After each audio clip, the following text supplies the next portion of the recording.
As we enter the final month of regular season play, we are ready to see here on FCS All-In who's going to fight for conference titles across the country.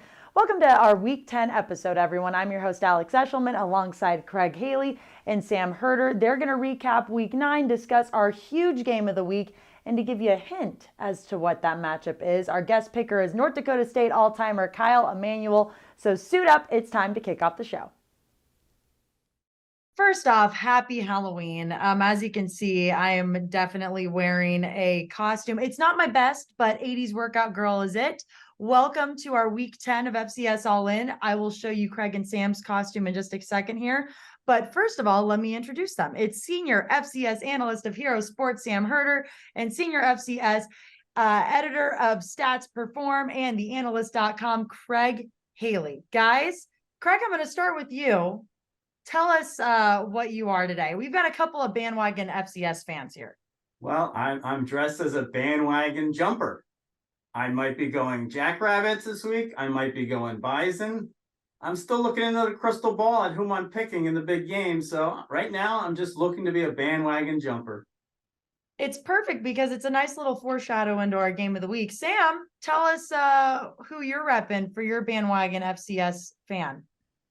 Yeah, I'm able to rep 4 different teams right now. I got the Furman hat. It's the South Dakota State flag, and it's a little harder to see, but this is a Brawl of the Wild sweatshirt. I have to rep both Montana and Montana State just to spare the Twitter mentions. So I got 4 teams going right now.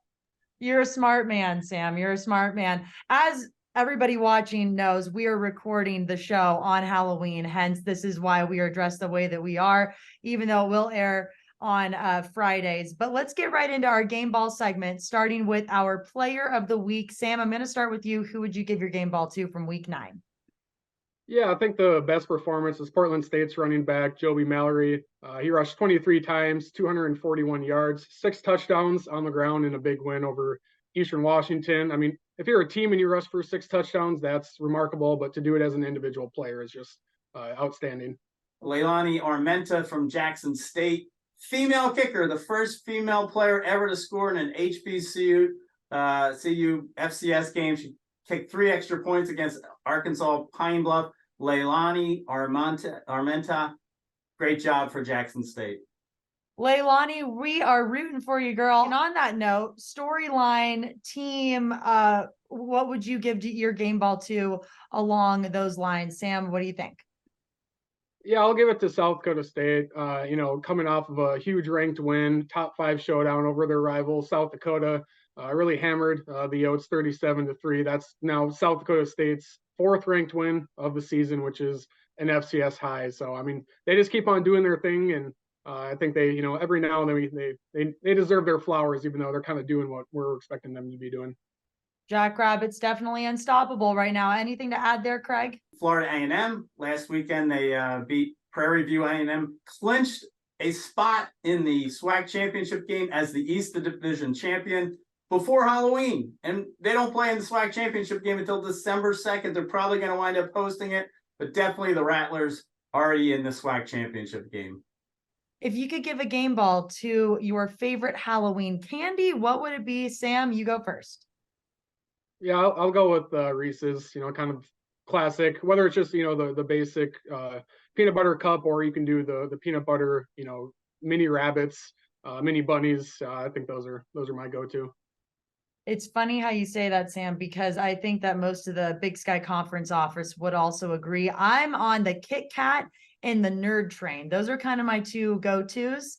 Craig, what is yours? I had to say, Alex, I don't want to just cover the Reese's Senior Bowl. I want to be on the sideline when they are dropping Reese's all over the place. I want that bucket treatment all over me. Reese's Buttercups, candy all the way. All right, there it is. Sam and Craig are go-to Reese's Pieces. You guys need to get sponsored by Reese's. That's the next step here. Coming up, we've got our Game of the Week segment. It is an FCS championship rematch between North Dakota State and South Dakota State. Stick with us.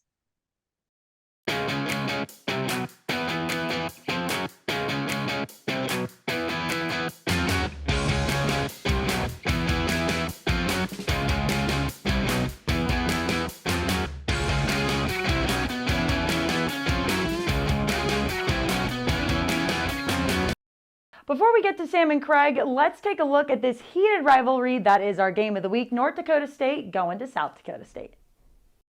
If there's one game circled more than any other on Missouri Valley schedules, it's the annual Dakota marker game between North Dakota State and South Dakota State.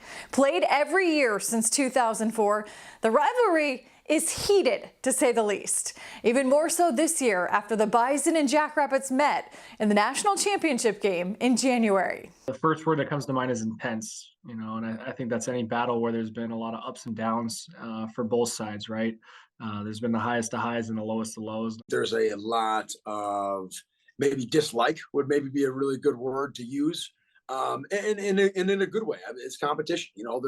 There's definitely a lot of pride for people in the state of North Dakota and the state of South Dakota, and to have two good football teams and two premier programs right now on the national stage, I think that matters a lot. Every year right now, it's got national championship implications, which counts for a lot.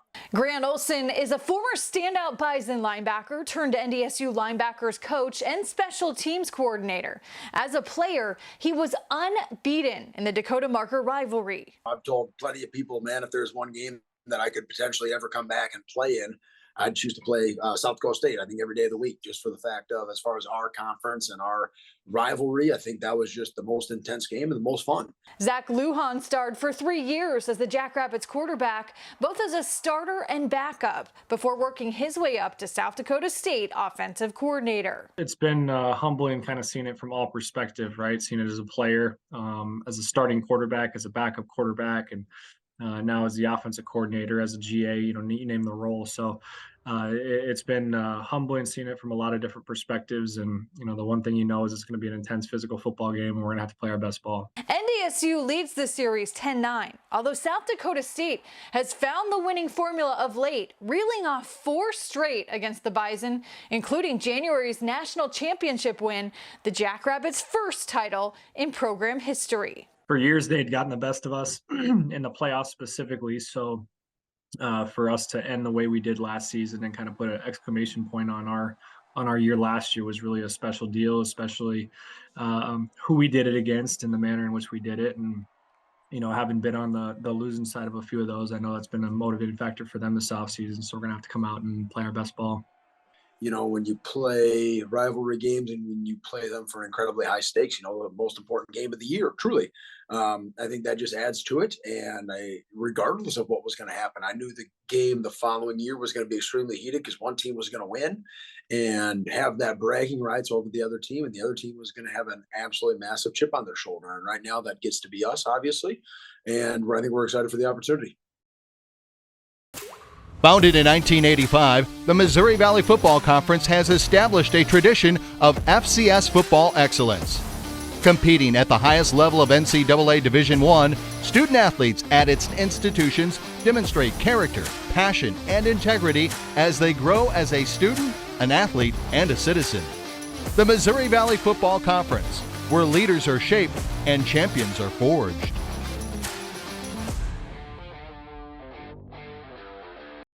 Time now for our Game of the Week segment. Welcome back to FCS All-In, our Week 10 episode, everyone. Alex Eshelman, Sam Herder, Craig Haley. Craig, you are really taking Halloween and the dressing up to a whole new level. You have a different costume on. Well, now I'm the ghost of Frisco FCS champions past. Go Dukes, JMU.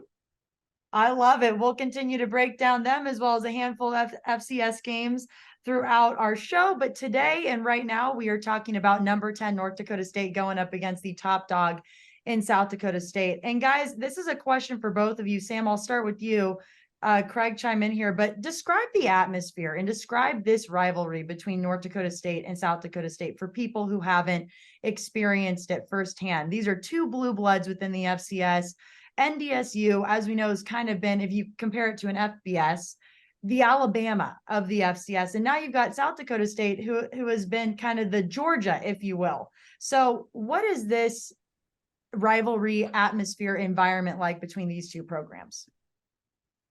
Yeah, I think the rivalry itself has really elevated, especially over the last, few seasons. It's kind of a a friendly rivalry to start in the early 2000s when South Dakota State and North Dakota State made the Division I jump together, kind of hand in hand, and it was a rival, a good friendly rivalry. They created the Dakota Marker trophy for the rivalry trophy, and it was, it wasn't, super organic, at the time, but now that Dakota Marker means a whole lot more.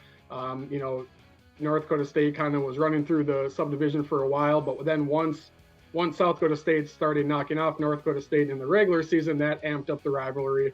And now that South Dakota State has finally knocked NDSU off in the postseason, this one being in the national title game, I think it certainly just amps it up, even more. So just over the last 20 or so years, it seems like every 5 years, it just gets more and more intense. Just having John Stiegelmeyer as a part of this entire process until he retired just after winning the national championship, the South Dakota State coach, that brought mutual respect on both sides, because you knew that you had an opponent that was going to bring your best, and you respected each other. So I think that is part of the rivalry as well. And you kind of alluded to her earlier, Alabama, Georgia. I mean, there's a little bit of a role reversal going on. I mean, nobody has met the Bison FCS dynasty quite like South Dakota State. The only team that has more than one win since 2011 against North Dakota State is South Dakota. Got its second this year. Ooh, South Dakota State has 6 against the Bison, including 4 in a row into this game. So this is just like the top of the FCS. And sticking on kind of the winning streak for the Jackrabbits, 22 straight, that includes 16 straight home wins. How difficult will it be, Craig, for North Dakota State to get a win this season over the Jackrabbits? North Dakota State has to really take it to South Dakota State. South Dakota State has, the best team in the land. They have such an elite offense. But you know what? The pressure is all on the Jackrabbits. Because the more they win, 22 in a row, they're 8-0 this year. They've been the only undefeated team for the last 2 weeks in the FCS. You have to, at that point, you have to guard against playing not to lose instead of playing to win. And if the Bison comes out and takes it to them early and gets a lead like they did in the regular season game last year, that changes the whole complexion of what could happen here. How important will it be for the Jackrabbits to be on their A game in all 3 phases? I mean, you've got quarterback Cam Miller from North Dakota State leading the FCS in completion percentage. They're one of the top teams in turnover margin right now, the Bison are. So how important will it be for the Jackrabbits to just be so elite in offense, defense, and special teams? Yeah, the Bison are a type of team when they're on schedule, they can really get rolling, especially offensively. Cam Miller is really good in the play action game, really great passer, sees the field really well. And, when they can get him on the run off of play action, that just opens up the running lanes. When the defenses are maybe reading pass, all of a sudden that Bison run game gets going a little bit. And so it might be a little opposite here, where usually NDSU runs to set up the pass. They might have to pass to set up the run here against a really good South Dakota State team. So I think the Jacks just have to get NDSU off schedule, because we've seen in 2 of NDSU's losses this year, when they are off schedule, they get really off schedule, and it's hard for them to kind of battle from behind. So a quick lead is always important in the game, but I think especially for South Dakota State, being at home, jumping up 2 possessions early would be huge, because that's a massive hole for the Bison to climb out of. To sum everything up that you two just touched on, one key factor for both teams in order to get the win here. Sam, I'll start with you. I think if you're NDSU, you have to do something. I'm talking more specifically defensively, doing something that you haven't shown on film just yet. I think South Dakota State's versus North Dakota State's best, South Dakota State is probably going to win that majority of the time. And so if NDSU can do something defensively, whether that's, playing a certain read, a different way, doing something with their linebackers that they haven't shown before, doing a 5-man front instead of a 4-man front, just something that South Dakota State hasn't seen before, that can maybe throw the Jacks off, and just something they can't recover. And on the flip side, kind of hand in hand with that, I think if you're South Dakota State, just in-game adjustments, you probably are going to see something that NDSU throws at you. You just have to be able to adjust that, scrap part of your game plan that's not going to work against that new look, and then implement something else. And just having those in-game adjustments will be important for South Dakota State, because I do think the Bison are going to throw the kitchen sink, at the Jackrabbits, because I think they know that they need this win. Craig, your thoughts? Yeah, Cam Miller's been exceptional, with his completion percentage, and the Bison have impressed in the passing game. And South Dakota State, Mark Gronowski with all these receivers just spread the ball out. But I tell you what, it still comes down to running the ball, whoever can do that and win the line of scrimmage. One key stat, the last 20 meetings of this game, the team with the higher time of possession has come out with the victory. 20 in a row going into this game. So you still have to need to run the ball in this rivalry. Jackrabbits don't wait to see what the future holds. They build it. At South Dakota State University, the next generation's leaders are preparing to launch. They're focusing on growth, and they're reaching new heights of excellence across vital industries. SDSU is building something greater for South Dakota and the world. Join us.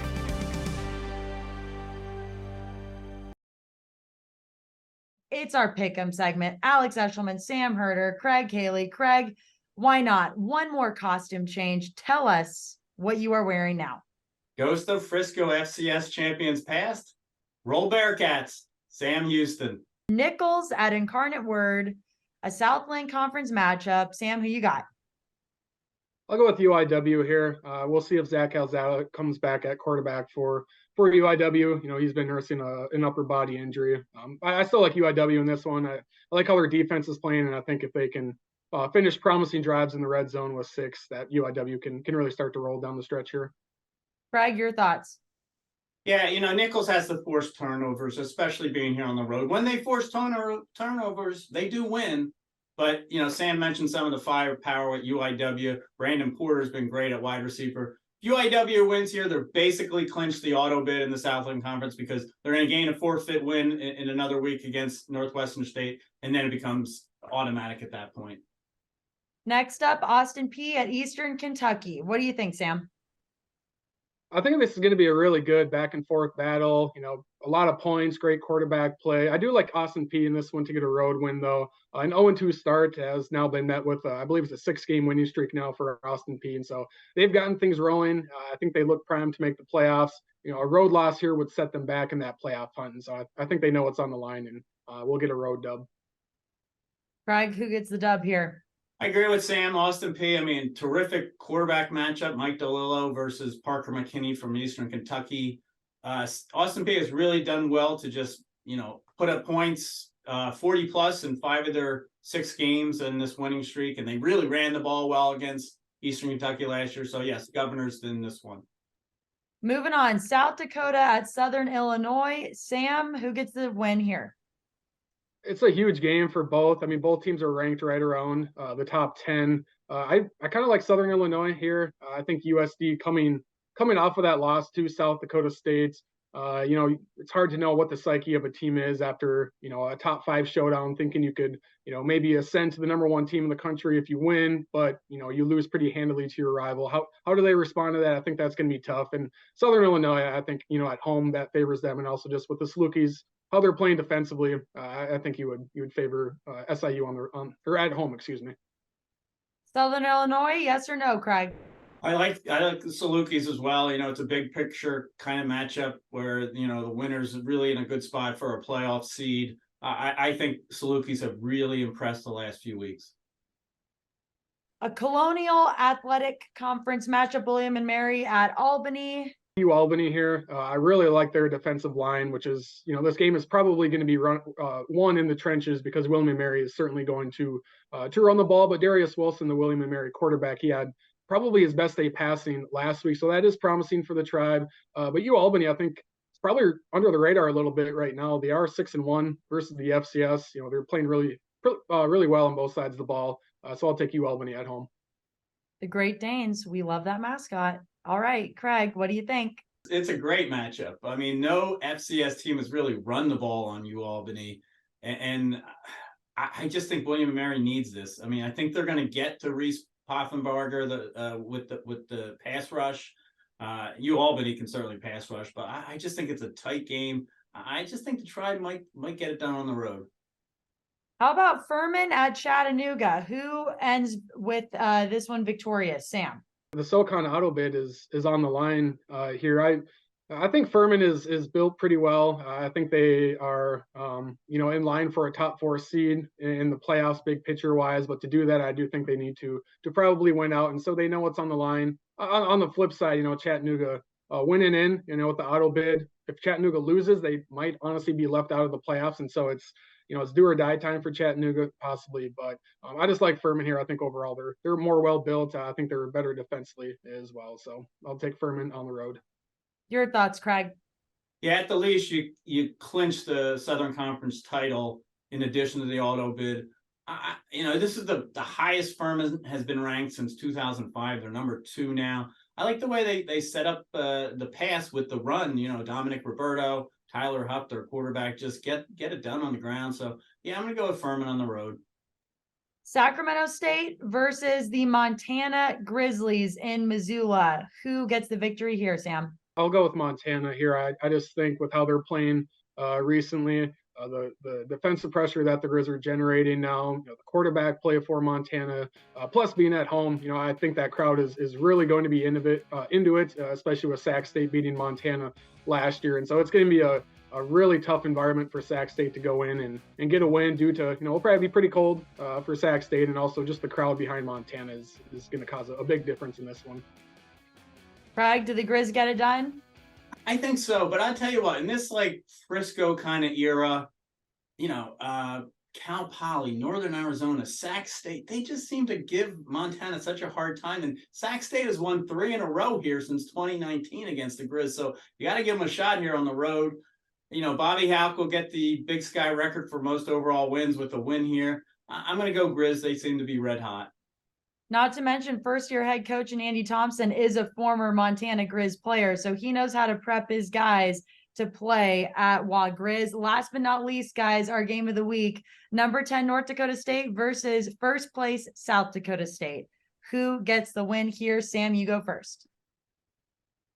Yeah, with this being a rivalry game, I just expect South Dakota State to be at the top of their game, and when the Jacks are at the top of their game, it's going to be hard to pick against them. It's this last, stretch of games for South Dakota State has really been a grind, multiple ranked opponents, a Northern Iowa team in there as well. So you would expect, maybe at some point South Dakota State will just have that off game, but it's going to be hard to have an off game against your rival. So like I said, I think the Jacks will be up for this one. And especially with being at home, I think this is leaning pretty favorable for South Dakota State.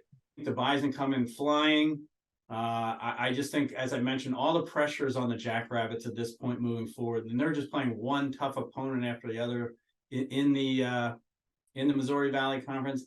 I think the Bison can do this, but I tell you what, I've been saying all along, it is hard to pick against the Jackrabbits, so I'm going to put the whammy on the Bison, and yep, I'm on the Jackrabbits bandwagon.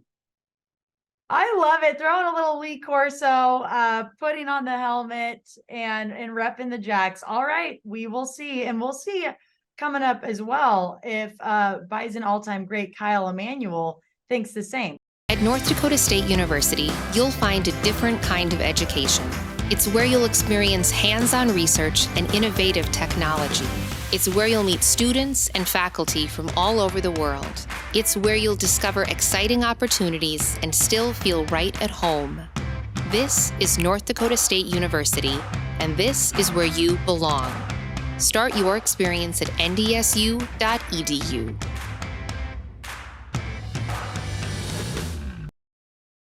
Back here on our Week 10 episode of FCS All-In, Alex Eshelman, and our guest picker is an NDSU legend, a 5-year NFL veteran, and now analyst for Bison football, Kyle Emanuel. Kyle, first of all, I'm so sorry I didn't give you the memo. We're recording our guest picker interview on Halloween, and I'm dressed up. You're not dressed up, but you have a little special guest with you.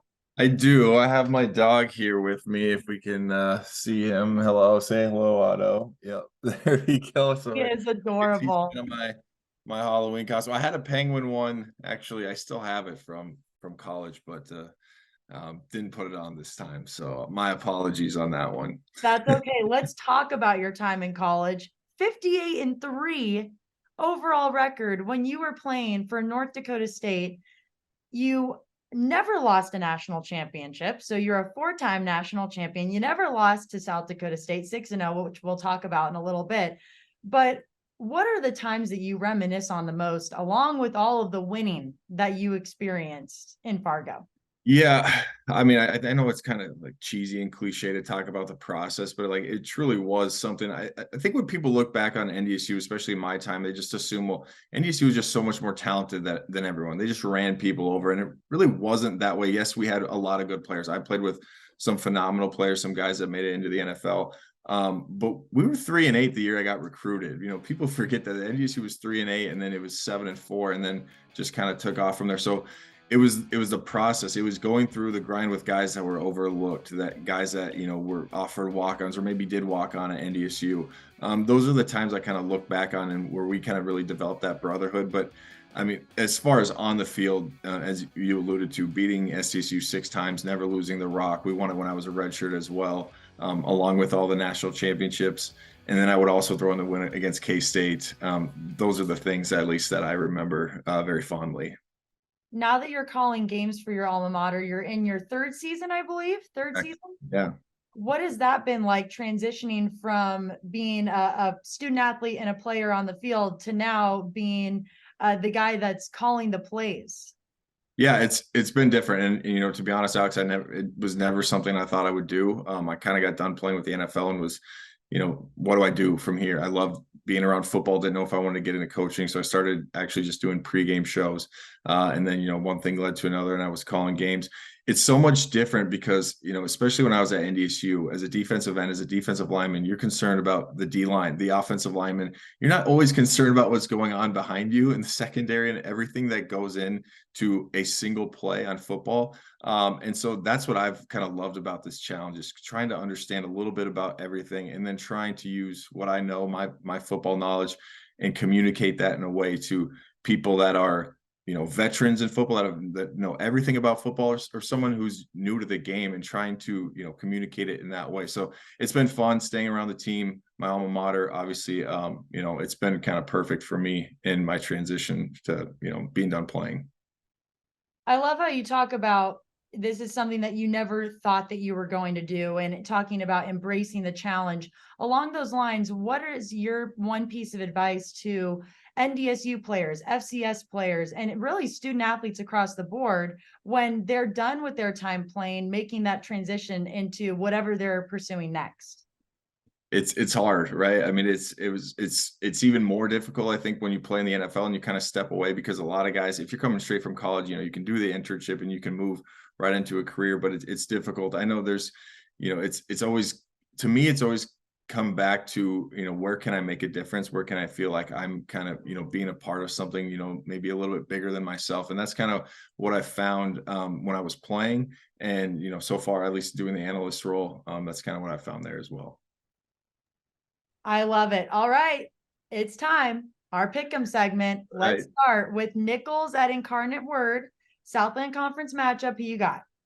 Well, I should probably start by saying we do this on our pregame show, and I am absolutely terrible. I was 1-4 last week, so I'm gonna do my best. But just I wanted to put that as a being humble. No. Listen to this guy. Okay, I think this is a tough one. And you look at Nicholls State, and I think, you know, they got off to a tough start, right? They're 0-3. They played Sacramento State. They played TCU, Tulane. So you look at just by the record, and I think everyone's going to point to an Incarnate Word. I do think they are better than their record shows, but I'm going to go with an Incarnate Word. You know, looking at their stats, they're playing defense now. It's not something you always, you know, think about when you think about the Word and you think about explosive offense. 15 points per game this year. I'm going to go with Incarnate Word at home over Nicholls State. All right, next up, Austin Peay at Eastern Kentucky. Who you got? Yeah, another tough one. I think you could say the same, similar to what I said about Nicholls State. I think you could say about Eastern Kentucky. But I'm going to simplify this one. I'm going to go with the hot team. Austin Peay has won 6 in a row after an 0-2 start, and they have a running back that I love, Javon Jackson. He's gotten better. If you look at his stats, you know, kind of got off to a slow start. He's averaging right at 100 yards per game so far this year. So I'll go with the hot team. I'll take the Governors. All right, I like it. South Dakota at Southern Illinois. Do you think the Salukis get it done, Kyle? Yeah, you know, this is an interesting one. Saw South Dakota in person. Good football team. Now, do they have, necessarily the explosiveness on offense. We saw them struggle obviously last week with South Dakota State, and they have a brutal stretch right now. They got SDSU, now you got Southern Illinois, then you got UND. So a team that was sitting there in the seeded conversation. Now you don't want to be sitting on the bubble. I would say a few weeks into the season, I thought Southern Illinois was one of the best teams in the country.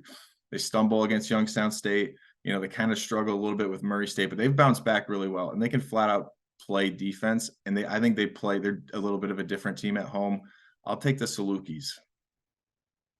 I really like that mascot too. I mean, you just can't go wrong with the name. It's fun to say. And another one that's fun to say, Albany, they're the Great Danes. They are hosting William and Mary. Sorry about that. So who do you think gets the win there? Yeah, William and Mary, I remember even going back to last year, they like to run the football and play defense, which, me coming from NDSU, I love that about them. And you look at both these teams, they're both top 4 in the CAA defensively. I think I trust, though, the offense from Albany just a little bit more. And how about this name, quarterback Reese Poffenbarger? I hope I pronounced that correct.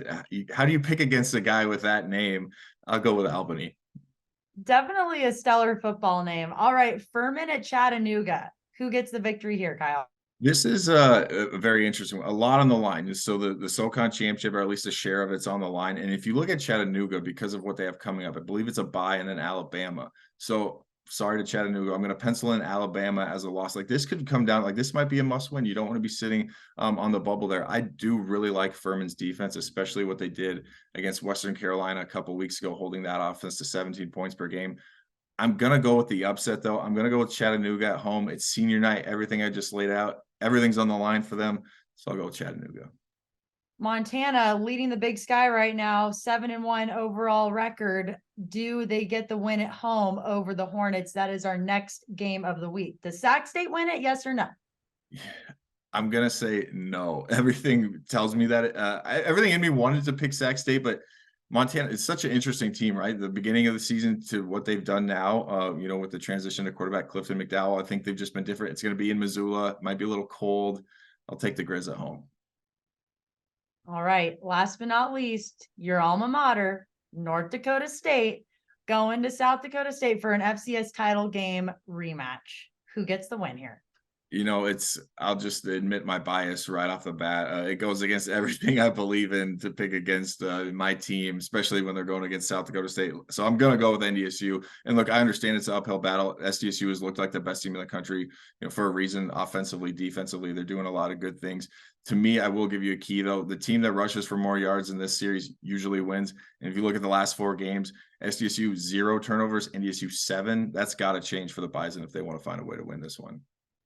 Done and done. Kyle, last but not least, tell people where they can follow you on social media. You do great work, Twitter, Instagram, everything in between. You do a great job of covering, your personal life. Like I was saying, I loved your wedding photos with your beautiful wife. You also touch on football. Where can people follow you? Yeah, I'm on obviously I have a Facebook still, if anyone still uses that, but I'm more active probably on Instagram and Twitter. I believe it's Kyle Emanuel 51 on both. So yeah, go and check that out. Thank you, Kyle. We appreciate your time, and best of luck to your Bison this weekend. I appreciate it. Thanks, Alex.